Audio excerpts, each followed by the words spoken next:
back to the Triple Threat podcast presented by Better Let It Sports Betting. Yo, we're tripping. We're tripping already. We're starting off tripping. It is the Wildcard weekend recap. Going into the divisional episode. So, man, where do you got? Do you want to start with the games or do you want to start with what happened? Let's start with how we're doing first. You can ask us how we're doing today. How you guys doing? That would be nice. Great. You know what I'm saying? How you doing? I had a good weekend. Yeah. Watch football. You decided to move to your house next week? Yeah. Yeah. Shoot. It's gonna be good. That's gonna be a great day. That's gonna be a great day. Honestly, I'm good. It's a very quiet week this week. I didn't really do much. Work's kind of slowed down because of the weather and also because no one really be at Kitchen Kettle right now. So, which is actually nice for me because I can just look. I'm not even on a shift. Really, I'm job hunting now at this point, so it is what it is.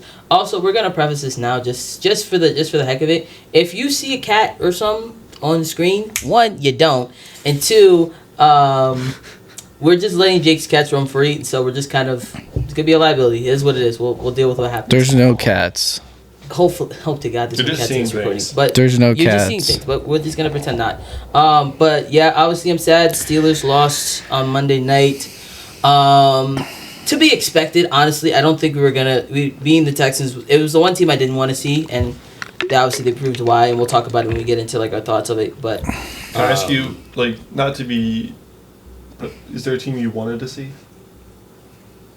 Anyone but them. Anyone but if I had to, Chargers would probably be my first pick. I think. Yeah, Chargers. We probably would have done well against the Chargers. The Chargers stink. And then the second would probably be the Bills, just because I think it'd be a better matchup for us. But Josh Allen would be Josh Allen. So, but Chargers would be my first pick. But it is what it is. We're in the off. All three teams are in the offseason now, which sucks. But it is what it is. We move on.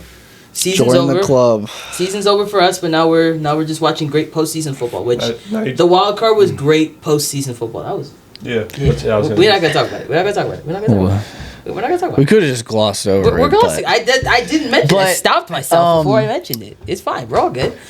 I think this. Now you just got some job hunting. Yeah.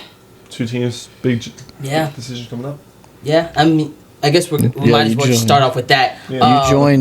You joined that club as well. So breaking news, even though it's not really club. Huh?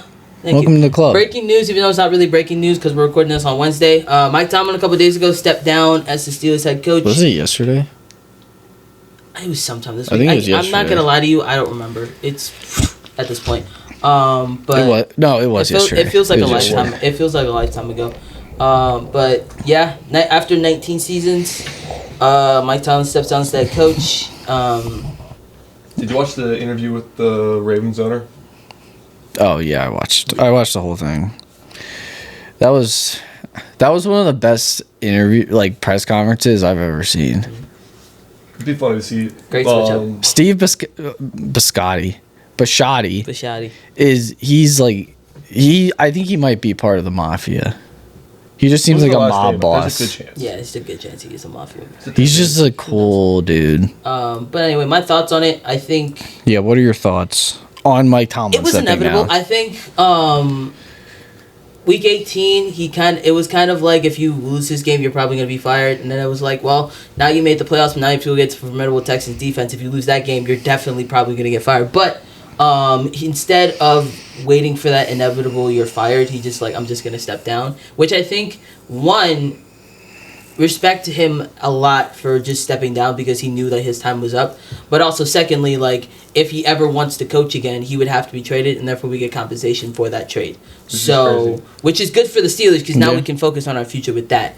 I think it was more of to me, that was more of I quit before I got fired type thing. He's I don't want to be fired. Which I respect him for. He knew that that was how bad they lost too. He was probably I need to leave. I think it's time has run its course. And that's why I said it's respect for him because at least he did that instead of waiting for the shoe to drop. Yeah, my coach didn't really have that opportunity. I did find it funny your owner's response to the question on if you guys won, how much longer would Harbaugh have been coaching? He said another week. Exactly. It was enough. That was it. For both franchises, the Ravens and the Steelers. It was the shortest, it was both straight inevitable. to the point answer you could have had. Yeah. So, that's my thoughts. I truly think now, with Omar Khan and Art Rooney looking for the next head coaching job, and luckily it's not going to be someone in-house, so Arthur Smith can't be the head coach, thank God. Taylor Austin can't be the head coach, thank God. So we're looking outside, and I'm excited to see who they bring up. I know there was conversations about Brian Flores being in an interview, which I wasn't excited about that, but... which I thought you, like... I would be excited. I just want an offensive-minded coach. That's what I want, me personally. Because I'm excited that the Ravens interviewed him. I think we could get a DC that will handle the defense just fine. I just want somebody that can help our offense, because that's been our biggest issue since Ben Roethlisberger got retired, and that's facts. That's facts. I mean, I understand what you're talking about, especially because my team's in the same boat. But, like, if you get... My point is, like, if we'll go through, like... You're not in the same boat. What are you talking about? Your offense has been good. You both don't have... No, I'm saying we don't have a coach. Oh, okay. Sure. But, like, we'll get into, like... Because I have, like, my scenarios of what I would like to happen. I doubt you do, because it just happened. No, I have nothing. But, right now. like, if you get a defensive-minded head coach... You just you try to get an offensive coordinator like a Cliff Kingsbury or a Mike McDaniel. Because, like, I think, like, they would be open. I think they would be open to, like, certain offensive coordinator jobs, considering they just lost their head coaching job. I think that is a good possibility to get just a coordinator job. If Arthur Smith and Taylor Austin are still on the coaching staff by the time the season starts next year, then I'll be very concerned about what the heck we're doing. Regardless. That's the thing. If you get a new head coach, 99% of the time, I'm sure it's like the opposite has happened before, but they want their own guys. And here's the thing. I don't disagree with you about the defensive part of it, but, like, you gotta... The way that the NFL is right now, a lot of teams have offensive-minded head coaches, and that is facts. And all those offensive-minded head coaches have won Super Bowls. The Seahawks Andy Reid, Nick Sirianni, Sean McVay. Offensive-minded guys, and they all get it done in the Super Bowl. That's facts. I mean, so right now in the NFL, offensive-minded head coach is where you want to go. And I think, honestly, for the Steelers, our biggest issue is our offense couldn't get it done. If you look at the Texans game, which we're going to talk about later anyway, but the Texans game, the defense gave us opportunities. Multiple times they gave us turnover after turnover after turnover, and the offense just couldn't get down the field. We couldn't get down the field. And it's because our play calling sucked. I think a big part of it is who your skill position players are. Yeah, that's what I thought. It was like the last one, like the last defensive minded head coach was Bill Belichick, right? Yes. So what are we talking about here? There's good defensive minded head coaches. That's the last one that won a Super Bowl. Mike McDonald could. We don't know yet, but, like, that's very possible. At this moment, what we are talking about hasn't happened yet. I understand. I'm talking past right now. I understand. Okay. But that doesn't mean he can't. Like, that doesn't mean if you get a defensive-minded guy that you can't.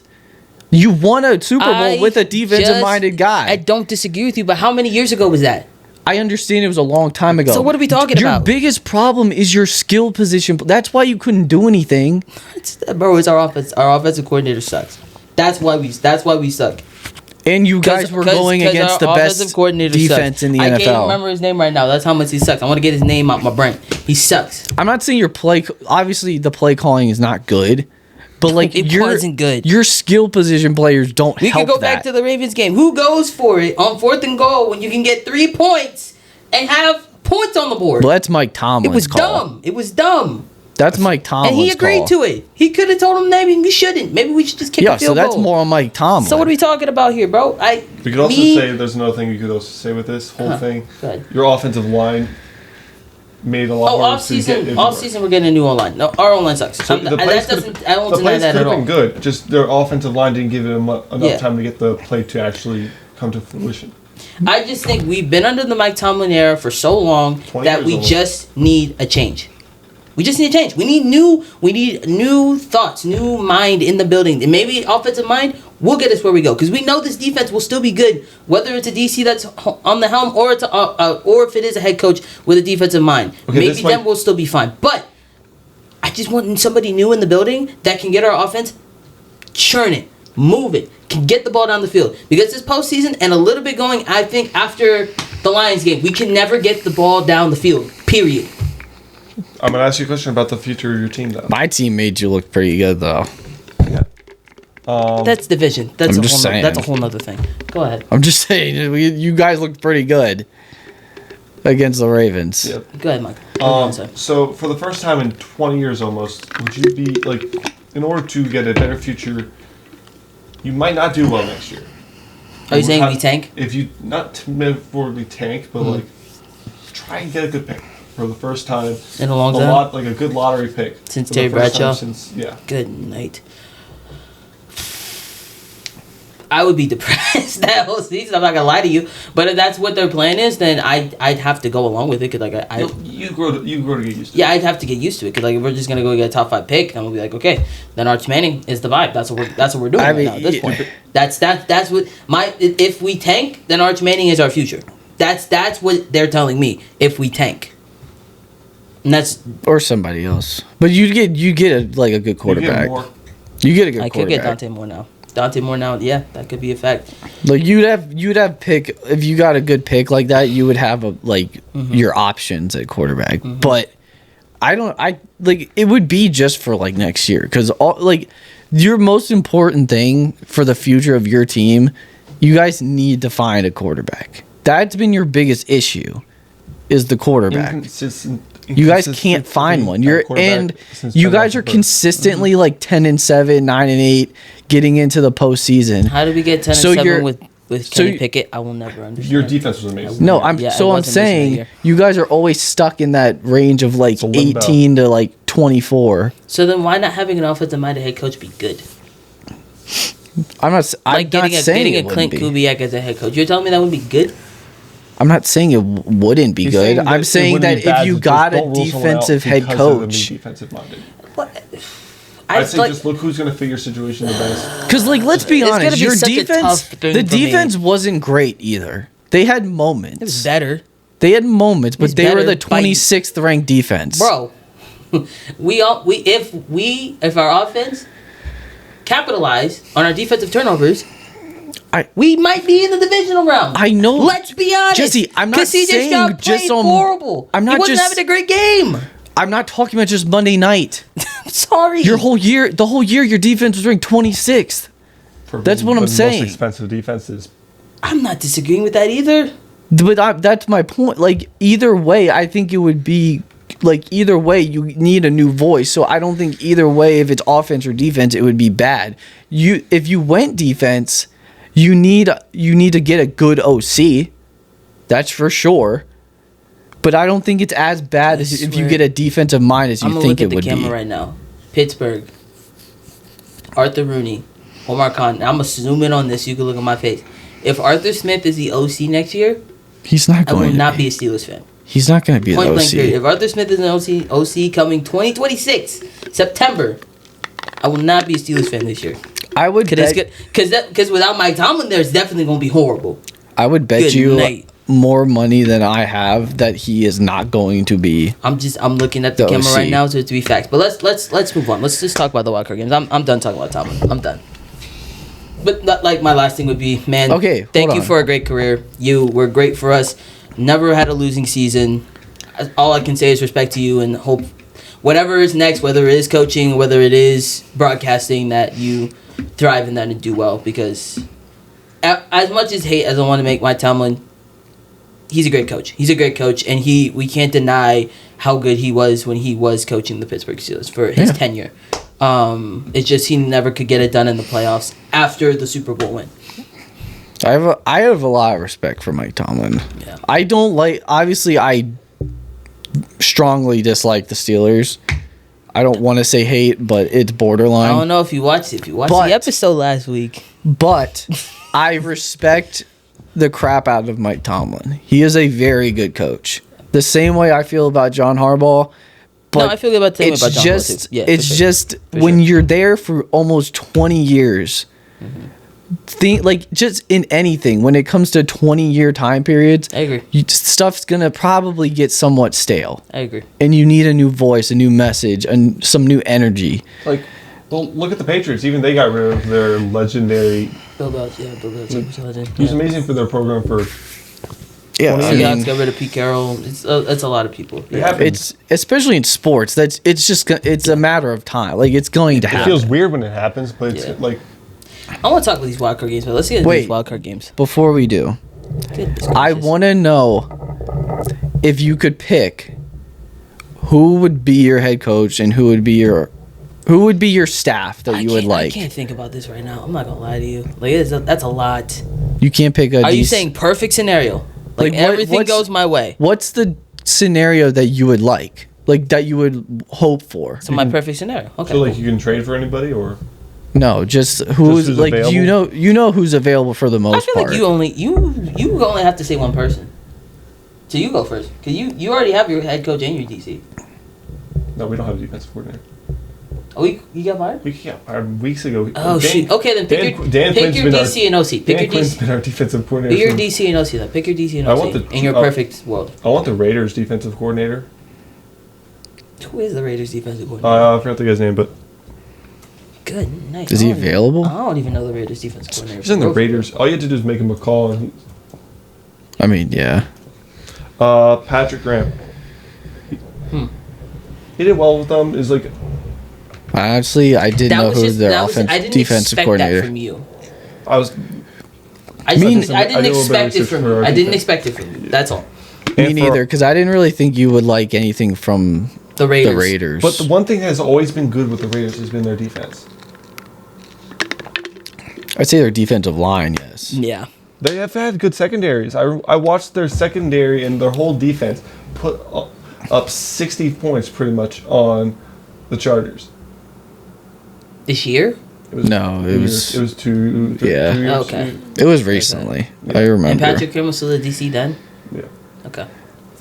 If he did his he was- research, then I can't he's been there since- deny. I He's do been remember confirmed. Easton Stick was playing in that game. That's also yeah. Justin Herbert Easton wasn't Stick, playing. that was the time. But, I that was mean, the time. that's 60 I can't- points. That I'm was not gonna the say time. anything. 60 That was points the is time. 60 points. This Okay, isn't who- my. It's hard to put up 60 Anyway, points. who would your And, OCB? This isn't mine, so I'm not going to offensive say anything. coordinator, I would either. I'm not hard. There's a lot of good options. Bring back Cliff. We got rid of Cliff. Like I loved Cliff. I didn't have an issue with Cliff. No, But- wait. We already hired our offensive coordinator. Yeah, it's that Blau guy, isn't Yeah, it? we promoted someone in our QB coach got promoted as offensive It's coordinator. I like don't David Blau or something.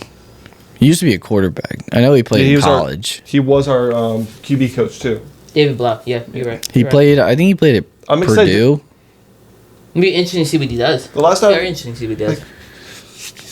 if I could bring anybody back from our historic teams, I would love to bring back one of our old teams from that 2013 coaching staff. Gosh, and Dude, I'm not gonna Sean lie. McVay. That Raider pick threw me off. yeah, Patrick Graham. I did not expect that from you. That was crazy. I just wasn't. I'm thinking realistic. He did his ready. research. He legitimately did his research, which is good for him. This is great. Plus, imagine this: you get to go work along. I think is one of the better defensive coordinators that have been in the league in a long time.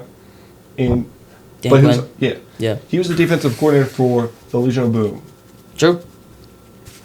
Yeah, He knows I mean, like the work. He's not going to be the only one making the calls, Yeah. but like I mean, here's the thing: work the along- defense. the The work defense together. is your biggest thing to go into the offseason that needs to be fixed. That's the biggest thing. That and your run game. I want us to go get Tyreek Woolen. If you get Tyreek Woolen, we're up. We're here. well, I think they need a receiver too. We can get that in the draft. That's though. draft, You can get a yeah. young- I'm saying like that's something they need to address. But I don't think see wide why. receiver. I'm not saying it but I has don't to be think wide free receiver agent. was their biggest issue. Their run game, they could not run league football. No, our run. It was okay. It He's was the okay. fourth ranked run- It was okay. It was okay. It wasn't great. We but had it was this okay. discussion before. Yeah, it wasn't okay, but it was great. But it really the defense is your biggest issue. Yeah, I was if gonna say, we our really want to defense say the couldn't defense stop is the anything. biggest issue. Except So- for the Giants. And you probably Yeah. need a tight end. Oh, we Def- do. We need a Their good, rookie could be I good. love don't know. Benson up. He's a really Their good rookie tight could end, be but good, he's not a depending. good he's a good. I know, but Walking you tight need end. different. You need depth. You need depth at I want this any one, position. This is tight end. I really kind of think we should go get from and Baltimore. you need That's likely not gonna happen, but I mean, you can try. Well, with our cast base, it's likely to happen. Like I did there. Yeah. Yeah, he doesn't want to I laugh just about don't it. want to. He doesn't want to laugh about it because he knows that day likely he's gone. He's like, dang it. You know what else would be really fun to get? Kyle Pitts. Please, Lord. Dude, Kyle no. Pitts would Kyle be Pitts is a commander. We're cooking. I want Likely back. Just do whatever it takes. I don't. Do you want to go? Because I feel like you did your research on it. I'm gonna be thinking on mine for a minute. So if you want to, This is yours, all go I've ahead. been like So consuming. go ahead. Give me. Let's see what you researched. My head coach. Did you say yours? I said you because I don't know yet. Okay. So I you thought go. we were just going in order. And But you said his. I already have head coach. Yeah, so he's fine. no, I know. I'm saying I Really just thought need we were DC, going in so order. you cooked on But that. Patrick Graham was crazy. I'll go head coach. See, I have 2. Can I do 2? No, We're not gonna stop you. I did. I said no. One. No, Well, I'm no. gonna do it anyway. Oh wow. But one is Clint Kubiak as head coach. Okay, that's good. Next, what's your offensive coordinator? Offensive That'd be coordinator. interesting. This is the dream scenario. It This would is be very Mike interesting. Sean McDaniel. McVay. Mike Clint Kubiak and McDaniels. Mike McDaniel. That's a. And DC would be Brian Flores. Because he's not on contract anymore. So, and I think he is willing to like do a lateral move. So he would just become a defensive coordinator for another team. Mm-hmm. But my other scenario would be it's either or for this one. So it's either Robert Saleh or Brian Flores as head coach. Saleh as your head coach of the Baltimore Ravens. My offensive coordinator would still be Mike McDaniels. And the DC would be whoever that the head coach wants to bring in to work with him. Because I think this is what I heard like people talking about. I'm like, or this is what the Steve Bisciotti said. Like that they're not going to rule out anyone that had prior head coaching gigs because they're going to take into context or take into consideration that what their situation was that they went into. Like Robert Saleh. Nobody succeeds on the Jets right now. No one. No coach, no player. The Jets are a dumpster fire. And I don't disagree with you on And that. you've seen what he's done in San Francisco. I'm not disagreeing, especially what they have right now, absolutely. But I feel like he has a good thing going there and he wouldn't want to leave.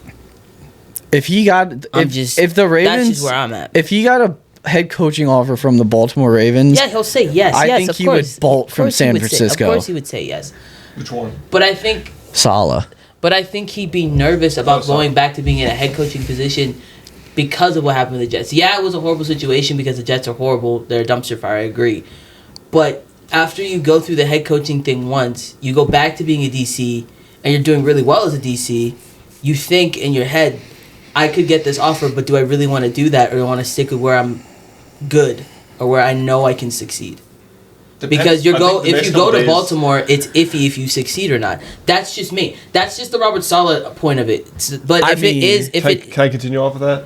If you look at what he's done with the 49ers defense, and if you think, oh wait, if I come back next year, we got Bosa, we got Fred Warner coming back for a full year, I could do so much more. So freaking true. I know, but And Michael Williams, Andy I Winters. think he would want to be a head coach again. And if he gets an opportunity like Baltimore, No. where you have Kyle Hamilton, you have Lamar seen crazier Jackson, things Derrick happen. Henry. Like, let's be real. It's possible. In this scenario, he has a legit football team that he can just add to and put his culture and his stamp on it, his intensity, his message. I think that would be a great option to consider. No, I just think he'd just be scared. But why Because would if he fails, he be scared? because if he fails I'd say again, more hesitant than because if he scared. fails again, then we're right back to square one. But And then it'll be the hightailing odds himself of him- back to San Francisco, But the doing good as odds the of DC, him and we'll be like, why failing- don't you just stay? the odds of him failing in that scenario Yes, compared to New York. The Jets and the Ravens are two very completely different teams. The Jets are a double fire. The Ravens are a very good football team. No one's denying that. But I'm talking about Robert Saleh here.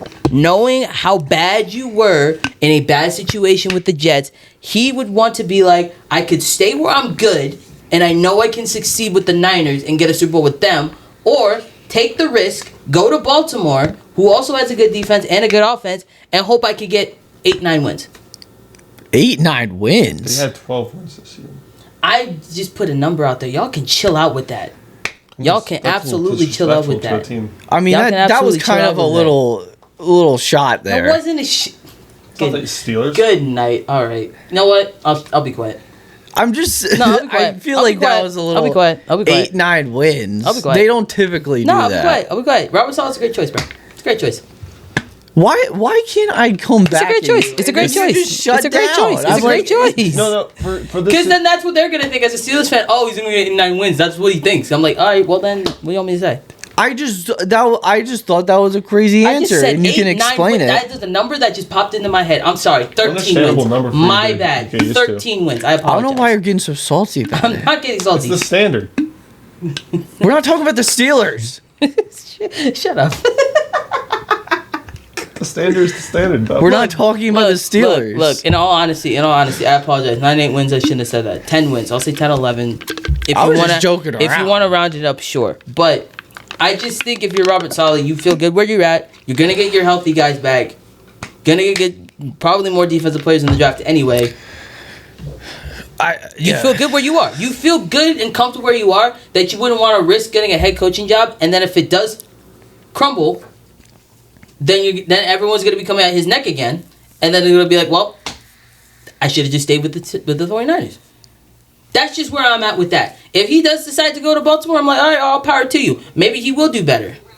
Definitely will do better. Definitely will do better because it's the Baltimore Ravens compared to the Jets.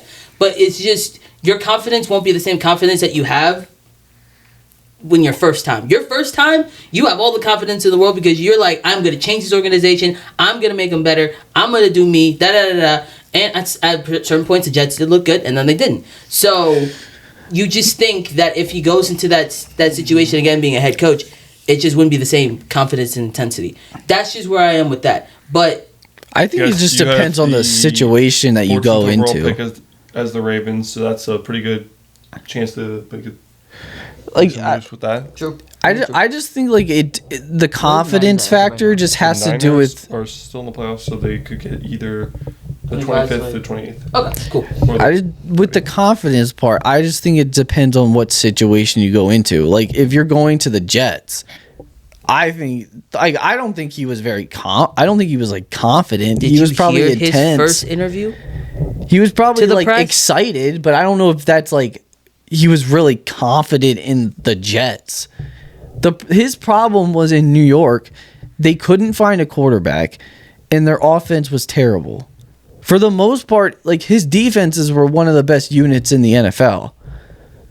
And like when it comes to like the Baltimore situation, you have Lamar Jackson at quarterback, and your offense is honestly one of the best when it's completely healthy. And the defense, like I think he's the type of guy that can come in and fix the defense. No, I think it's just interesting. Like if Robert Saleh's name is truly out there as a head coach, I'll be like, okay, like it wouldn't be I think Baltimore would be like the best scenario, but I think if he goes to like another like really bad team, like he can't Titans go to a bad Cardinals, team. We're not gonna be talking about him the same way. It's gonna. And that's fact. Yeah, I mean, if you go to one of the worst teams, did the Cardinals get Kingsbury or no? No, he's still a free agent. Okay, anyway, Cardinals sorry. had Cliff Kingsbury. They had Cliff Kingsbury. Yes, they're not gonna bring him back. Yeah, I agree. Well, yeah, I mean, I was just gonna say like if you go to one of the teams like the Titans, you're probably not gonna. That's a rebuild. Those type of teams are rebuilds. Yeah, he doesn't want to go. He doesn't want to do that again. He doesn't want to go through that again. And two, like he don't have time for that. He don't want to do it. I just feel like he's good where he's at, where he wouldn't want to move. That's just where I'm at. But if that's anyway, say you're OC in DC for that scenario, and I'll be done. OC would be the same. It would be Mike McDaniel. I really want Mike McDaniels. And the DC. DC would be, I say, whoever that they would want to bring in. Cool. Okay. Because they're a defensive-minded guy, and I think like they would probably call the defense for the most part, but whoever they bring in, they would obviously work with that guy when it comes to the defense. Okay. But let's get into Wildcard weekend. I'm not saying mine. Oh my gosh, I'm sorry. You just forgot about me. Nah, I can't. I got two. I know you were. I got ahead of myself. Head coach. My apologies. My head coach. Jim Harbaugh. That'd be funny. John Pete Harbaugh Carroll. being the head coach would be hilarious. Honestly, You guys are interviewing that. What's that guy's name? Shieldhouse. yeah. From the Rams We were also there was and word. Shula. There was word that was also talking about Freeman from Notre Dame, I heard that, which but I wouldn't be mad about that either. But I don't even know if he Interesting won't. if he left college after all this stuff. Exactly. He's been I doing. don't know if he'd do that to himself. they so did come we'll out see. and say that he's staying at Notre Dame. I know, but there was rumors, and so you have to. You have to say it. There was rumors. In a dream scenario, there's a lot of talk of us trying to get this guy, and it was Chris Shula, who is the DC for the Rams. Yeah, DC for the Rams, which I wasn't mad about that one. I think he definitely some of the Sean McVay juice probably will just flow with him, and maybe he'll call it offense. I don't know, but I think it'd be cool to have him there or a Brian Flores, because like I said, Brian Flores wouldn't be mad about. OC. Would you want Shieldhouse? Shula? Shieldhouse? I don't know. However you say it. I The don't pass know. game coordinator for the Rams. Yeah, I hear it. I think about it, but I Would you take Mike McDaniels? no, Okay. not as a head coach. Wherever Mike McDaniel goes, he's an OC. If he goes to be a head coach again, then there's a problem. OC, I probably between Kubiak and Brian Dable, because I feel like you give Brian Dable another chance at a quarterback, I feel like he could succeed, especially with whoever we get, whether if it is a draft or if we stick with Will Howard next year. Just see how that goes, and I think he would do well with Will Howard. I think, just with him being the same build as Josh Allen to begin with, I feel like we know how to use him well. And then DC, I think a lot of people say Jesse Minter from the Chargers. I think from what he's done with that defense would be really nice. There's someone's name I'm forgetting. It's slipping my mind. I do know that, just real quick. Not Raheem Morris. Maybe Raheem Morris. I don't know. That's a conversation. I think I agree with you. Whoever my head coach, whoever brings as a defensive coordinator, I'd probably just be fine with. As long as it's not Terrell Like, if Austin it's and a it's not Arthur defensive Smith, guy. I do not care. Yeah, I think like when it comes to like the defensive minded head coaches, I would be like you can bring in like whoever. Same way, either Whoever way. you think is gonna do well with Like the either defense, way, rock offense with you it. could bring in. Yeah. Like I would trust that, like a Clint Kubiak, I would trust like whoever he would want to bring in. I agree. And So- I think that's just where you have to be with that. Those are just dream scenarios that I would love because They're probably not gonna happen, but I mean, we can wish, we can hope. Anyway, it's somewhat realistic. let's talk about these wildcard games, man, because these games are crazy, bro. We gotta talk about some of these. All right, games, now we're gonna get into the wild card weekend. We're gonna go through the games, every single game, and give our thoughts about them, what we thought, biggest takeaways, etc. You wanna go through it, or should I? I don't care. Do you want to go through? Okay, I got it. Okay. I don't care. First game on Saturday, the Rams beat the Panthers 34-31. My biggest thing was Panthers put up a heck of a fight. I think the Panthers have a legitimate future. Especially Dan Canales had a heck of a year. Getting this team to go 8-9 and make the playoffs is crazy. I'm not gonna say Bryce Young is up there with the top. He's a top 20 quarterback. I think the inconsistencies are still there with him regardless. But whatever you get out of him, it's good. I think the only interesting thing is with Rico Dowell, definitely probably is not going to be coming back. Be interesting to see what they do with the rushing attack with Hubbard and maybe Jonathan Brooks if he comes back being healthy. But honestly, Jonathan Brooks has been so injury riddled since he came into the league. I don't even know if he's gonna play at all. So it'll be interesting to see what they do with that aspect. As for the Rams, it was a good game. I don't feel good about the Rams going to the Super Bowl now just because like the Panthers just had their number each time they played them. But luckily this time they won. I was shocked how close it was. I think especially with them going to Chicago this weekend, it's not a gimme. That game is not a gimme, especially being in Chicago. No, So the Bears are. They're going to be a tough hopefully out. Stafford and company can get it done. I think they definitely can get it done. But I think it also just speaks to the parity of the teams in the playoffs this year. I don't think there's any team that's outright the best team in the NFL. I think there's a lot of teams that I probably have. You're good. There's a lot of teams out there that I'd say would be up there, but it just really comes down to who plays better going into like the divisional and like so on and so forth. But those are my high level thoughts. It was a good game. It was a very good game. What a way to start off Saturday. So I don't know. This game was. I didn't expect it to be this good of a game. Mm-hmm. So for this to be the leadoff game for the wild card game weekend, I don't think this game could have gone any better. Yeah. But I mean, I think Bryce Young looked pretty good. Like for the most part. Like he did not give up when they started out not that great. Mm-hmm. But I agree. Like he kept battling. I think Bryce Young is just he reminds me of like I don't know, like he's not like the most talented dude, mm-hmm. and he's probably not the most athletic, but he's more of like the Baker Mayfield type where he's just like he's gonna keep battling and he's gonna scrap it out and hopefully he mm-hmm. can play out his good plays can outweigh his negative plays. Mm. I think that's the kind of quarterback that Bryce Young is gonna be. But I mean, their defense played very their defense well. Played a heck of a game. They played a heck of a game. That I will not deny. Mike Jackson and J.C. Horn are very good. J.C. Horn is a very underrated corner in this league. He is very underrated. Mike Jackson is for that being Mike Jackson is also very underrated. But CB2. I think J.C. Horn is pretty good. A lot of people keep him out of the top 10, and no one really respects what he does in the league. So like, to that mind, he's underrated. But I agree with you. I agree. But yeah, I mean, the Rams, I would be a little concerned just because you were 10.5-point favorites and you barely won this football game. Yeah. You probably should have lost this football game.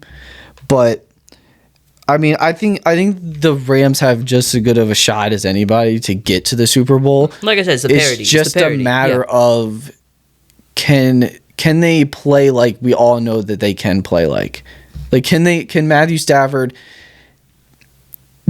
I think for them to get to the Super Bowl, I think Matthew Stafford has to start playing out of his mind again. Like I don't think he can have. I think he has to play clean football from now on for them to get to the Super Bowl. Because if they have to let's say they beat the Bears, then you have to let's say they play the Seahawks mm-hmm. in the NFC title game. That's gonna be a tough game. It would be in Seattle. Yep. I think But remember, last time they came down, they went and played in Seattle. It came down to a crazy. I know. I'm just saying. I think end of the game result. That the Seahawks are. I think they're the best team in the NFC. I think when you look at the NFC picture, it's very tough these last 4 teams because the Niners are scrappy team, especially with them being the Eagles. The Bears very very comfortably are getting to be the hot team right now, and then you got the Seahawks who are on a bye but are probably heavy favorites for some people's minds, and then the Rams, which I'm not going to say the Rams are out of it for me. I just think after what I just saw them do against the Panthers, I'm like, you have a little bit of they were the worst team in the reserve. NFC, and now you got to go play the Bears in Chicago, and you can't have the same expectations and win that football game.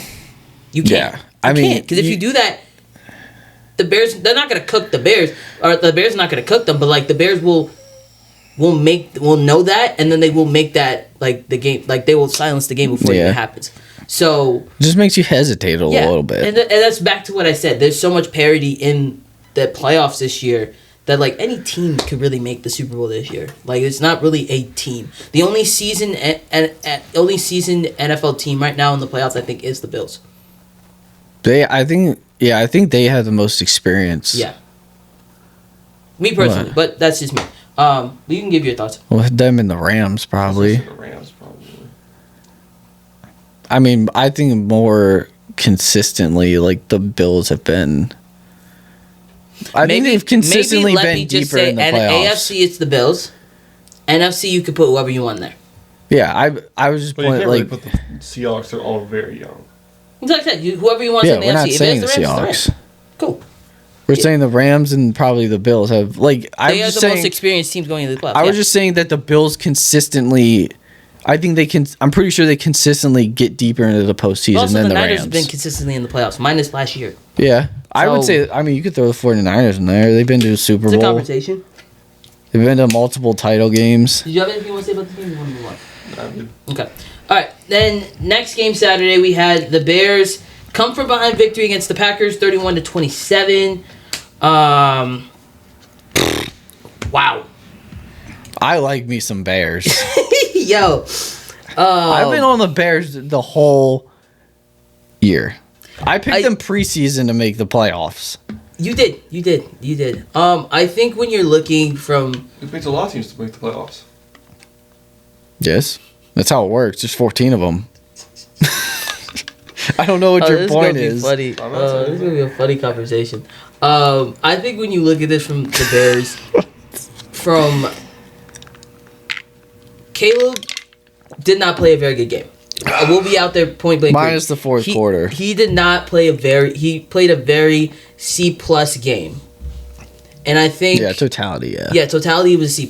I think when you look at it, the Bears went against a Packers team in Chicago.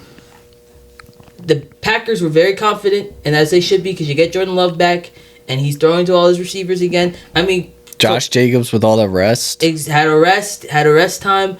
The only issue was can that defense without Micah Parsons do well against the Bears? You're and also missing a big piece on offense. Oh, they don't have Kraft. Yeah, Tucker Kraft was out. He's been out for a little bit, but he's been out for a minute. Yeah, it still sucks because he was a big piece of their offense most of the season. But he was probably the best tight end when you went out. Yeah, I think when you look at this game, if there's like a play that like defined this game, it had to be that Caleb Williams oh my gosh spin that he had that and jump it hit throw was right in the. I was like, that was one of the Bears best. Might win this football game. That was one of the best throws that I've ever seen. So, me personally, on 4th and 9 for the they had to have that to have a chance. And it was coming back. It is really beautifully thrown. It was like he had to throw it right over two in between two defenders on 4th and 9, 30 yards down the field. But I'm not going to sit here and glaze Caleb Williams because I know. No, it's not glazing. It's just that's one of the craziest throws some people have ever seen. Might be coming a certain way, so we're not going to do all that. But I think if you're the Packers, biggest thing. I think you're going into next year knowing that you'll have Micah Parsons. Hopefully, you have Micah Parsons back from injury. He should be. You'll have him back. Trayvon Diggs will know the system better, and then he'll be better in that system. And what kind of contract did they sign him to? Who? Oh, he did play in this game. Parsons? Parsons got a big contract. I have no idea. I'm not even going to lie to you. Zero idea. It's probably partial of what he already had with Dallas. Yeah, I have legitimately no clue.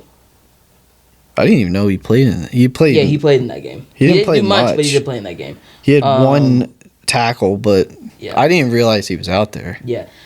You can look that up. I think when you look at the Packers next year, you're going to be a better team next year. Absolutely. I think when you look at this game, it's just it doesn't make me question Jordan Love's ability because he threw 4 touchdowns with no picks. We know what we're going to get from Jordan Love when he's out there on that football field.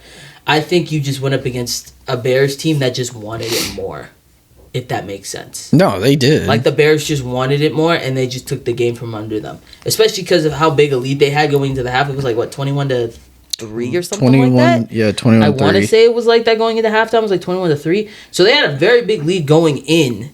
And then the Bears just went and scored 25 points on them in the fourth quarter and just absolutely went crazy. I'm really high on the Bears, bro. I'm really high on the Bears. I think if you can get Swift and Monangai to run the ball better going into this next game, I think you definitely have a sure chance. Now, you are going against the Rams with Jared Verse and oh God, what's the other guy's name on the line? I can name a couple. Young. Braden Fisk. Young. And there was somebody else, the guy in the middle. What's his name? Kobe Turner. Whose name did I say? I think that's his name. Whose name did I say? I said Jared Verse. I said Byron Young. Who's the other guy in the middle that I'm forgetting? He was like a Braden Fisk. Yeah, Braden Fisk. I knew the name was there, but I think they have a guy. That one too. I think Kobe Turner. They have a very good D line, so that's that. I'm not gonna deny that at all. But this is why the Bears got the O-lineman that they got in the draft. Or not in the draft, in the... In free agency. In trade. So, you have to hope that the O-line that you got can hold Caleb Williams up enough that, one, he can pass the ball, and two, you have to hope that they can get the run game going with DeAndre Swift and the guy. Didn't they lose an offensive lineman in that game? Don't know. I don't think so. It's someone that was an injury. The Bear? I don't know. Maybe. Not that I see here now. I think it was the Packers. I know the Packers lost somebody, but yeah, I don't see anybody in here. I just think it comes down to like Caleb Williams just not making it as hard in the first I agree. Leading up to the fourth quarter, because in fourth quarters that dude's insane. Braxton Jones. Like for some reason, the fourth quarter he just like flips a switch. And is like a completely he looks like one of the best quarterbacks ever. I think you could tell that him and Brian Johnson were very nervous going into this game for sure.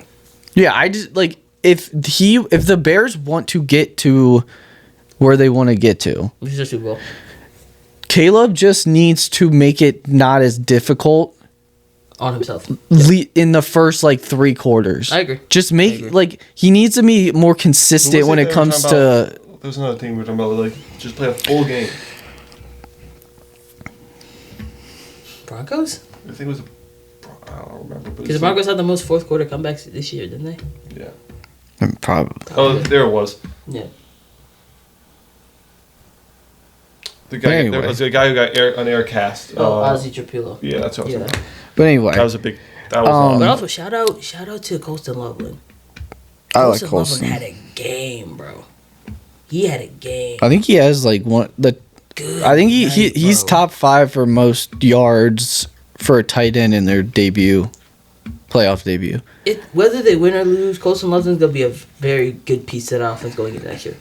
There was a lot of questions with him going into the season when they drafted him over Tyler Warren. But it was like him and Tyler Warren were the 2 best tight ends. Oh, I'm not saying it wasn't, but so you're the one that got in the beginning they didn't use him. Yeah. Like, it wasn't like he was not performing. They just didn't throw it to him. Yeah, I'm not saying he's a bad... I never thought he was bad. It was just people were still surprised. They were saying that. No, I agree. I also just think that when you're thinking about the Bears and the Packers, and this will be our last point and we'll move on, they don't really have a... Do they have a clear-cut wide receiver 1? The Packers? Honestly. No, the Bears. The Bears. Oh, the Bears? Is it a Dunze? Yes. You want to say it's a Dunze? It's a Dunze. Okay. Over Moore?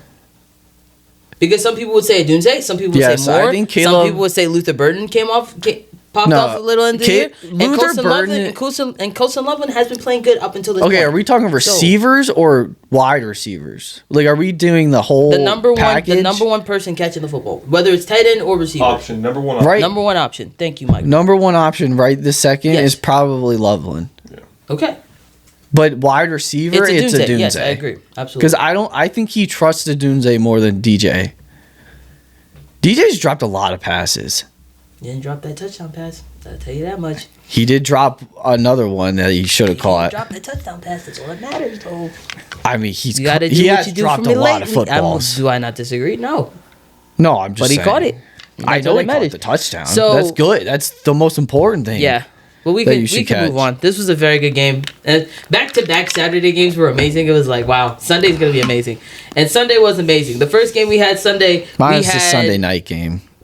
Yeah, but I mean, I'm just throwing it out there. The first game on Sunday we had the Bills beating the Jags 27-24. This beat the Pick'em tie, so Michael got second place in the Pick'em because of his win.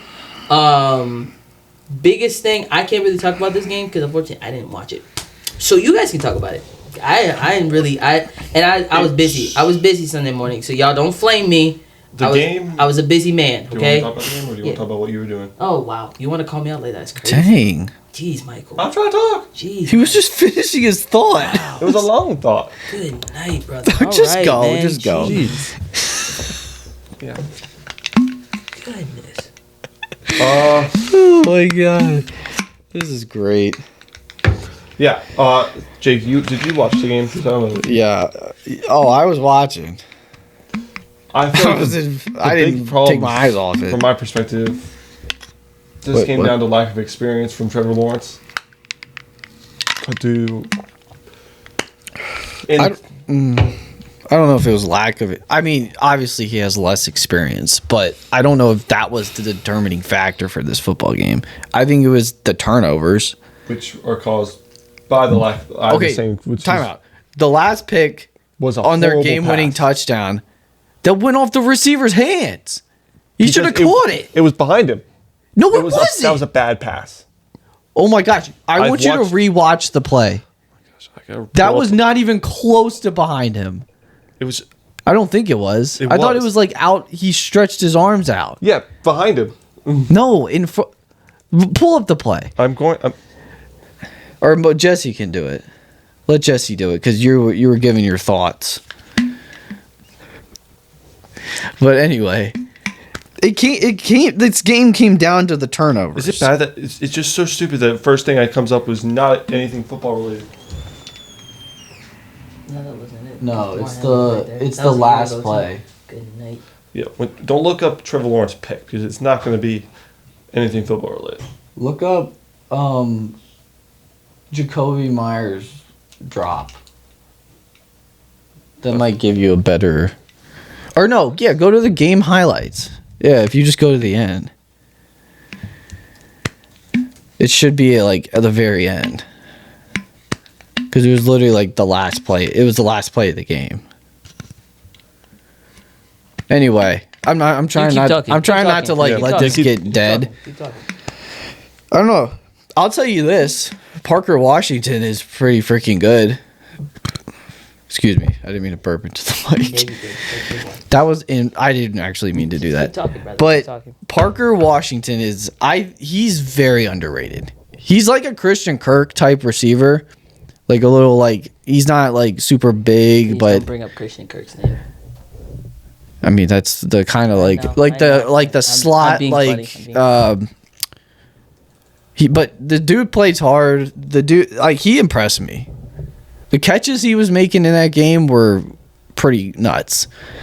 But this game really just came down to the turnovers. Yeah, that was just because excuse me. I just got it. Hold on. I want to see this. I haven't as well. That was all right, it wasn't behind him, but it was a bad pass. How was that bad? You got a guy being covered. That was just great coverage. That wasn't a bad pass. You don't throw into great coverage. That wasn't double coverage. I didn't say double. I said great coverage. Yes. But that doesn't mean it's a bad throw.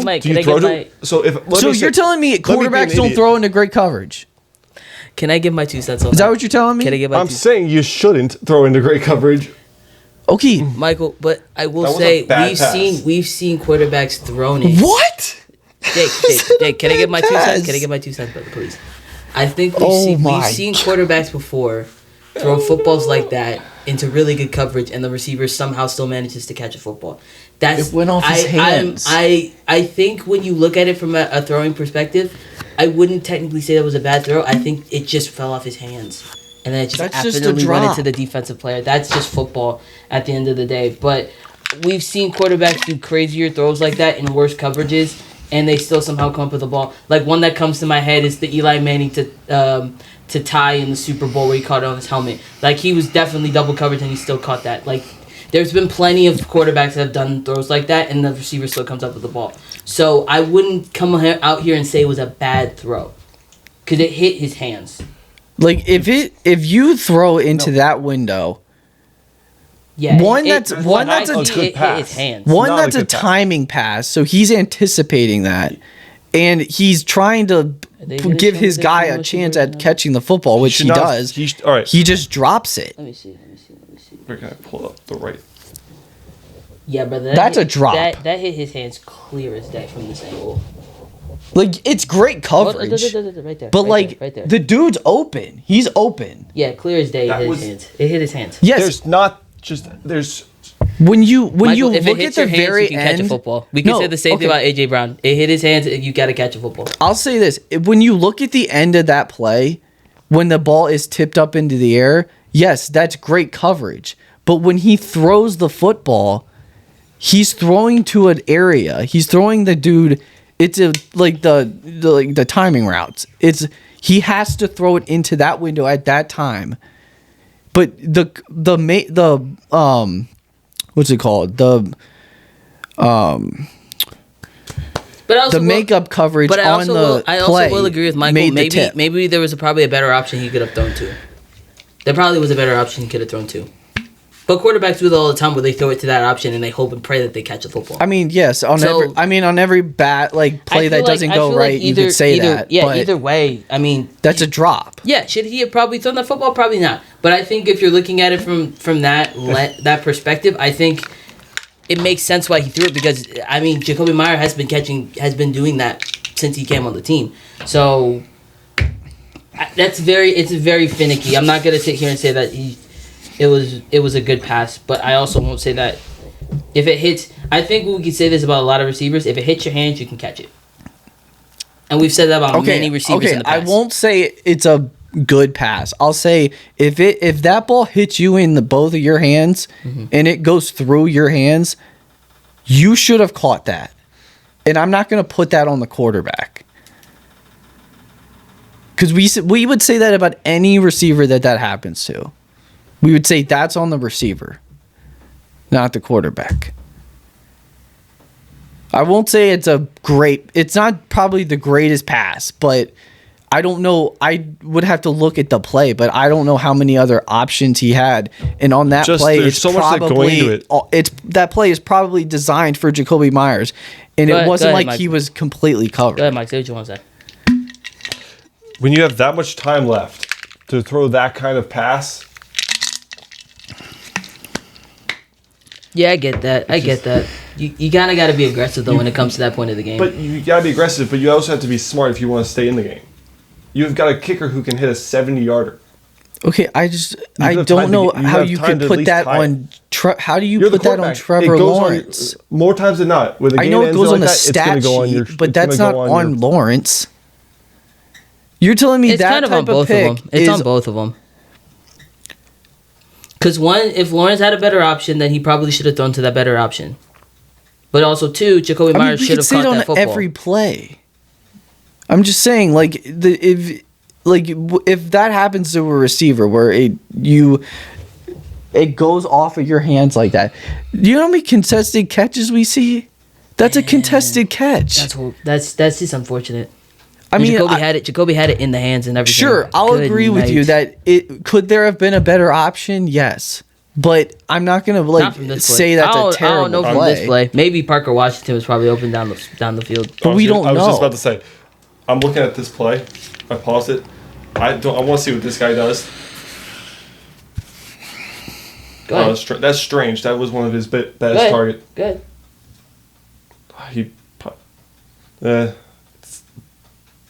Yeah, all these options open. I'm looking at you got Washington, you got Brian Thomas Well, if Jr. he's doing an out route, he was probably doing a post. Let me see. Parker Washington was probably doing a post. I don't know who that guy is, but he's probably doing an out route. I think that's Brian Robinson. Okay, so he's not probably... Brian Robinson. Brian that's Thomas. after Trevor the... Etienne. I mean, that's after... Travis Etienne. But you have to... Travis Etienne. Because Trevor Etienne is on the other team. What? Another wide receiver. Tommy Brown? No. Gabe Davis? He's on the Bills. The wide receiver on the... Brian Thomas Jr. Yeah, that's what it was. Okay, my bad. Okay, but I'll say this. Some of those dudes are open, but when Trevor Lawrence when he has to throw the football, they're probably not. That's after the ball's tipped. Yeah, it's hard to tell how he was going to throw it. You have to pause it when... you're not going to see it on the TV copy, but you'd have to pause it when he's about to... right there. You'd have to see who's open. He's not done with his route yet, and probably half of them are not done with their routes on the field. And that type of thing's a timing thing. So he's just trying to throw the guy open. Yeah. But that was just good coverage. Yeah. I think if you're looking at this game as the Jags, you had a really great year. You can't be mad about the year that you had with Liam Cohen in his first year under the helm. Trevor Lawrence had a resurgence in his career. Not going to be up there with the elites, but he's going to be a good to great quarterback. And honestly, you're going to have, hopefully Brian Thomas Jr. does better next year. Hope to goodness, because he is a really good football player when he's good. You're going to have Travis Hunter back. With Travis Hunter being back, would you think he'd be focusing more on offense? They said he's playing both. I hope so. They said he's playing both again. I hope so, but it wouldn't surprise me if they do both with him. And then this defense. They did say that. This defense is still elite. So Do you think it's going to be like a 70-30 sort of thing, like mostly offense? Because he was doing amazing. I mean, probably. He did better when he was on and off. He's probably gonna play more than the other, but like it's not gonna be 50-50. But he's gonna play both. And then if you're the Bills, it's a great win obviously against a great Jags team, and now you're going to play Denver, which last year they had Denver's number. But Denver's a different team last year than what they were this year. So I think it'll be interesting to see what that matchup is going to look like. Denver's going to smoke the Bills? Wouldn't surprise me. I don't think Buffalo's ready for that defensive line. I don't think their offense is ready for that defense, especially with rest. Well, also they lost half of their receivers. Yeah, that's my point. They lost half of their. Who did they lose? They lost. Gabe Davis. Gabe Davis tore his ACL. Yeah, Gabe Davis tore his ACL. Yeah. Palmer's out. Kincaid's limited with a knee and calf injury, so that'll be interesting to see how that'll turn out. Are they going to go out and sign somebody? Goodness gracious. That's why I'm saying like they're and Keon Coleman's just gonna have to be the guy. He had a good game. I don't like Keon Coleman. I think he's I don't know. There's just something like too unserious. It's like he doesn't care. Pretty much. It's like he doesn't care at all. No, I'm not disagreeing with you. It's just funny. It just sounds like what I was hearing from Cam Newton all about him. I mean, you still have Brandon Cooks. I mean, he does need to grow up. And Dawson, I'm not disagreeing, but it's funny. That's all I'm saying. Yeah. It's pretty nuts that you're like. But anyway, you're basically supposed to be their number one guy. We'll move on. I like Cookie's guy. Yeah. Let's talk about this game, man. The Niners upset the defending champion Philadelphia Eagles 23-19. I don't want to say anything. I want you to say you everything. are starting first. I'm not saying. Yes, you are. Yes. We need to hear your thoughts. Because I know exactly what's gonna happen. What? What do you think's gonna happen? This is like a script. Okay. You know what's gonna happen? Read it.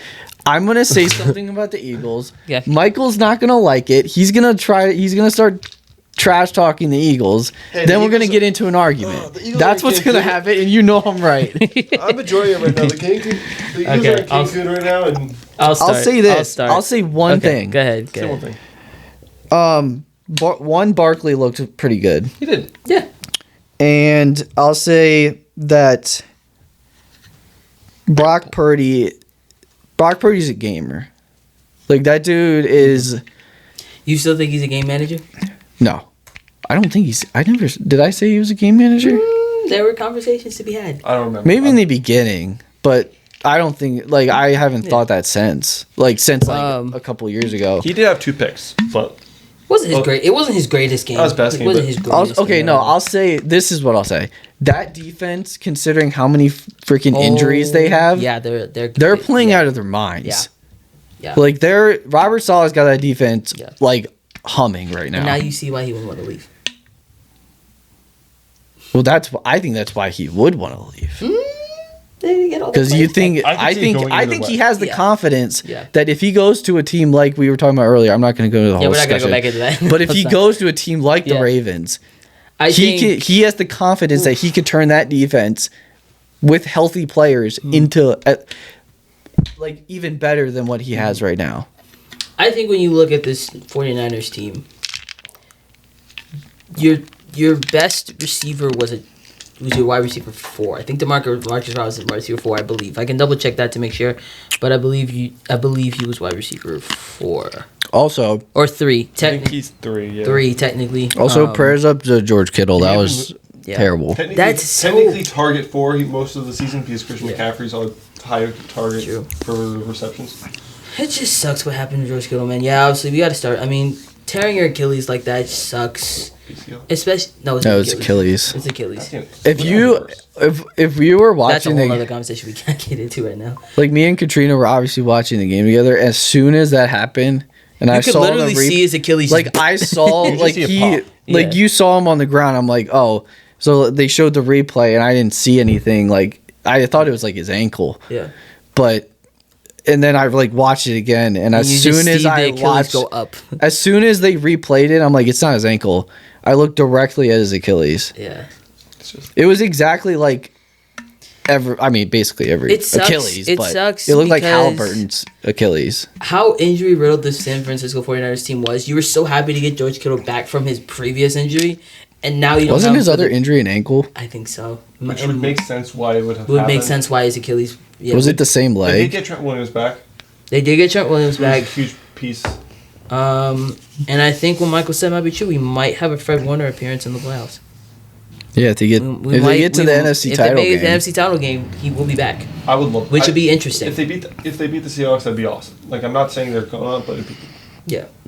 I mean, that would be a pretty. I mean, But- that's like the old Yeah. like NFC title games. Yeah. But anyway, back to my point. With how injury riddled this Louis team Dumbo. is in general, the fact that they went into Philly and they just, I'm not gonna say dominated the Eagles because this game was still very close up until the fourth quarter, and then it got crazy. I mean, yeah, after it was that. only a 4-point game. It was only a 4-point game to that point, so I'm not gonna say they full out dominated them, but What was it? they kept, even when the Eagles still like got down the field and scored, they still tried. They still did everything they could to be like, hey, we're not losing this game. Like we're like the Niners and the Bears are in the same vein as me, where like they wanted this game. Like they wanted this game, and they fought like heck to get back into the divisional. So I will say one thing that's Jawan Jennings' touchdown pass. That was a nice That was pass. good. That was nasty. it was very similar to what he did in the Super Bowl. I was gonna say that's what almost got him Very, an it was like MVP. point blank period where he almost did in the Super I mean, I Bowl. think it was the same. It's literally the play. same It was play. the It was Christian the McCaffrey. same It was exact. literally the same play. Yep, same play. So it's gonna be very interesting to see how far they're gonna get. I think for the Eagles, what do you say about the Eagles at this point? I mean, I think you might have to trade AJ Brown. I don't agree with this person. I was talking to one of my friends. They are a big Eagles fan. We're talking about things that they need to fix in the future. I said go get a good safety, like someone to go help out your secondary a little bit more. Oh wait, Reed Blankenship, I think, is a free agent. He is, but I think if they They're gonna- re-signed if they- Reed, they're gonna- that's fine. I was talking the draft mainly. If you could go get a young, good free. I mean, they did just draft a safety in the. Either way, I like someone I feel like young for the future to go along with Cooper DeJean Yeah, and Quinton Makuba Mitchell. is Like, his name. Mukuba, if you yeah. could get two, imagine if you have a free safety and a strong safety that are young, and you can build forward for the future with Yeah, Cooper DeJean and Quinton Mitchell, yeah. like and their new guy that they got. Like you can have all four of those positions locked down. Yeah, I mean Reed. I don't think Reed's old, is he? but he is He's a not free old. agent. Yeah, Let's see, how old is I mean, He's they like can, 32. but I don't. That's not their biggest need. he's 26. 26. I thought he was way older than that for some reason. That's pretty young. That's very young. Still, he's like in Yeah, his he is peak. young. He's still in his peak. But like I don't think like I mean a safety would I don't know. Like that's just not a That was just one position I was thinking like. I think they need to trade AJ Brown. I think it's time. And they obviously need a new OC because Kevin Patula was trash. He I was think- so and bad. they fired him, so thank They you did for not that. fire him. Yeah, they did. They, from what the announcement says, they are reallocating him to a different position inside of the. He still works for the Eagles. He just is not the offensive coordinator. Either way, he's not the OC anymore. Thank God. That's all. I'm saying. Did I not? What? Did Schefter not report that he was fired? Eagles announced Kevin Patula will no longer be offensive coordinator. He announced that he would no longer be. When did they? I'm so confused now because I literally see that they fired him and now he's being reallocated. That doesn't make sense. He got fired as the offensive coordinator, but not. He still works for the Eagles. Is what I'm saying. So they brought him back. If you get fired, you don't work for the team anymore. The wording "bring him back" is just weird to him. Yeah, it's just. Then they shouldn't. I mean, I don't know. I That's think- very confusing if you say I fired this guy, but he's being reallocated. From all So I've you're seen bringing him back. From all I've seen is he just will no longer be offensive coordinator. They need him to get the frick out of Philly. That dude, that's not a good idea. I'm not disagreeing. I liked him That there, dude though. shouldn't be anywhere near an offense right now. I think he should stay. No. That dude was just as bad as the dude they had 2 years ago. We know why you're saying this. Yeah. We know why you're saying This year on offense was as bad as when they had Whatever that It was guy's bad as name 2 years 2023. ago. It was bad as I 2020. don't even know his name. That's how bad he was. Yeah, who cares? I think if you're the Eagles, I think they already are on the right step. Whether they kept Ken Patullo on staff or not, either way, he's not the OC anymore. So, if you're Nick Sirianni and Howie Roseman, Johnson? Yeah, it was Brian Johnson. Goodness gracious, that was a long time ago.